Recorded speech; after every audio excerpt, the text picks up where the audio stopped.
Good morning.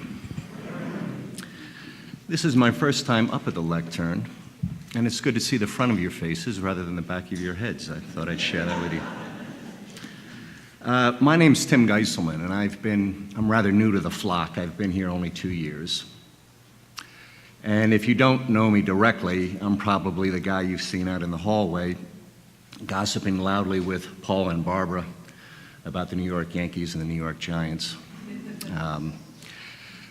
Last week I read that the sermon or the service was going to be about humanism, and I wrote a note to Virginia saying I might be able to help out on this service because I've always felt that this place is a pretty good snapshot of that. And what I wanted to do is sort of not tell you about me, but tell you about you from the impressions of a newbie.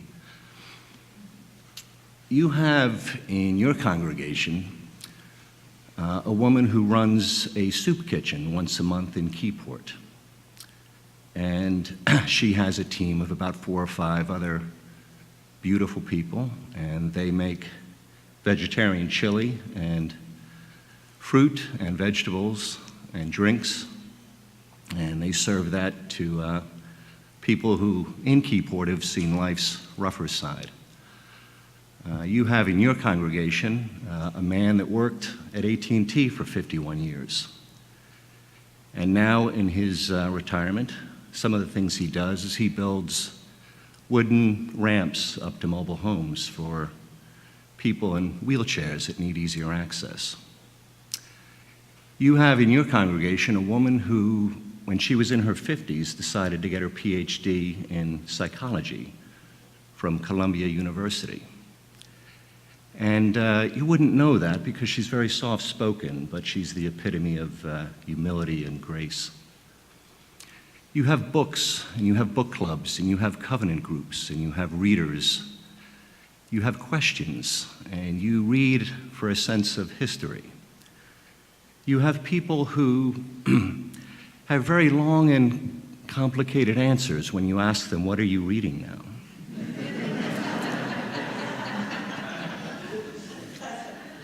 You are active. You put on pink hats and get on buses and go to Washington, D.C. I see you in Jewish synagogues during vigils after mass shootings. I see you in Red Bank when you're marching for women's rights. You have this tendency that you don't pray for change, but you plan for change. You're upset at what you see around you, and you want to see things differently.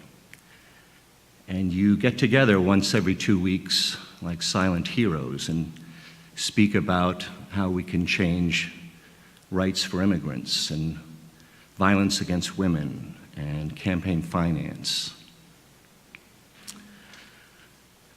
You have white guilt, and I have white guilt.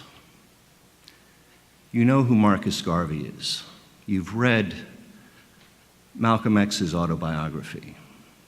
You listen to podcasts of Martin Luther King's speeches, and you have an ache about this. You take out your checkbook and write $1,000 checks to Black Lives Matter. And you want to see this change. You know that if you live in Middletown and Lincroft and Colts Neck and Rumson,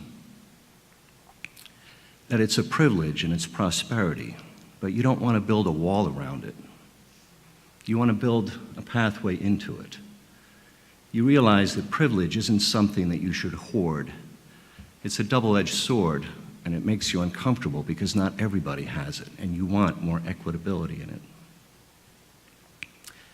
You have music. You have ukuleles. You have guitars. You have pianos. You have organs. You have soprano opera singers. You have drums. You have a musical director who loves Joni Mitchell, and that's really cool. You sing in the round, and when you sing in the round, you have very long and convoluted directions.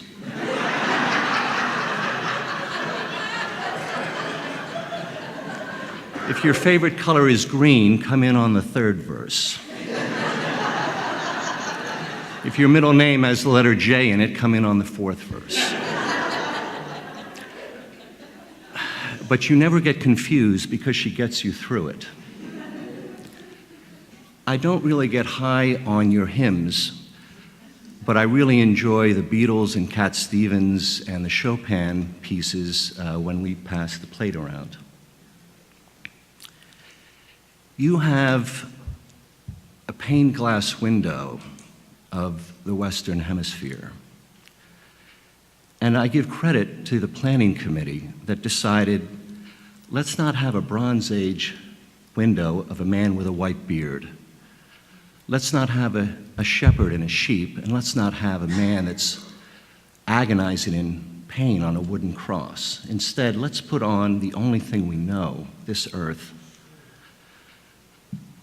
Now, a quick confession, my mind does sometimes wander during the service, and I look up at that pane glass window, and I've contemplated on it quite a bit.